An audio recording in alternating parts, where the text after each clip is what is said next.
Hey guys, it's Zach, and if you are someone who ever expressed interest in pre-construction, you probably got a bunch of emails recently about this very hot Mississauga pre-construction project that involved maybe purple balloons. I am talking about Above Condos, and you guessed it, Zach has platinum access, so I'm gonna share with you some of the details. We're gonna look at if this project is good value and it makes sense for anyone to invest or buy in. I'm also going to share tips with you on how to evaluate a pre-construction project, so if you are looking for something else, keep those in mind so you can guesstimate if it's a good project or not. To give you a quick answer to this, if you're looking to buy pre-construction specifically, this is not a bad one. The deposit structure on it is fairly manageable. It's very slow, so you don't have to dump a lot of money in the first year. If you factor in future price, you're looking to pay roughly about a 6% premium per year on the growth, and usually the market outpaces this, so you should be able to make money.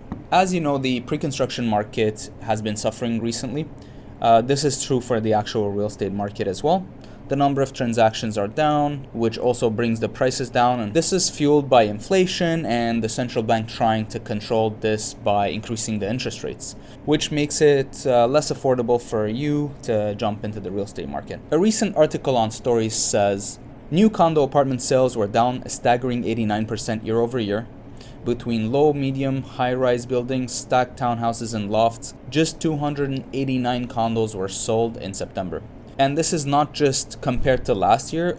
We had a fantastic year last year and sales numbers were up, but if you average this across the past 10 years, you're still looking at an 84% decline. Because of this, developers held back projects, they've delayed launches, but yet the costs of building has been going up, including cost of materials and new regulations passed by the government, making it very difficult for them to adjust to the market. I personally haven't seen anything exciting in the past, maybe since February, I'm gonna say, any exciting projects that launched. The only one I can think of is Gallery Towers, which is being built by Remington in downtown Markham, and you are paying a premium on that product. If you don't know, Remington owns that entire plot of land in downtown Markham. You also have a very good pool of tenant there, so if you're looking to invest, it's a great opportunity. However, that project is not for everyone. I would not go and buy a Rolex off market, pay double retail, and give that to my son as his first watch.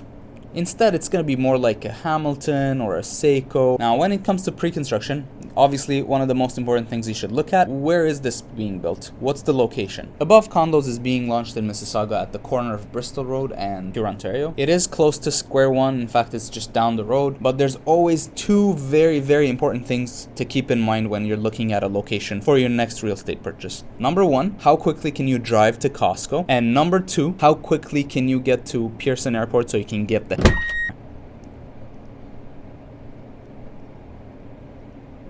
maybe midnight flights, you won't have any traffic, easy peasy. That's actually very impressive to get to Pearson. Some people drive hours. So let's look at the builders. This is being built by RioCan in collaboration with Marlin Spring. And if you don't know, RioCan is pretty much the second, I believe, largest real estate investment trust in Canada. They are publicly traded, so you should be able to pick up some shares here for $20 odd last time I checked. Let's talk about the building itself. So you're gonna have two towers here. One is 27 stories and the other one's gonna be 17 stories with a total number of 577 units. The completion date is summer of 2026. Between me and you, I'll add probably another maybe 4 to 6 months on it if things get slightly better and these supply chain issues get fixed. Before we get into the numbers, I want to tell you guys I'm not an economist, a financial analyst, or anything like that. I'm not a lawyer, so this is not investment advice. It's purely for entertainment purposes. I'm just a real estate agent. I really like making these videos, so take it for what it is. Let's dive into the numbers. For this analysis, I'm going to use the C4 1+ Den layout. That being said, if you have something else in mind, let me know. I can share this with you and we can maybe run the numbers on whatever you're looking for.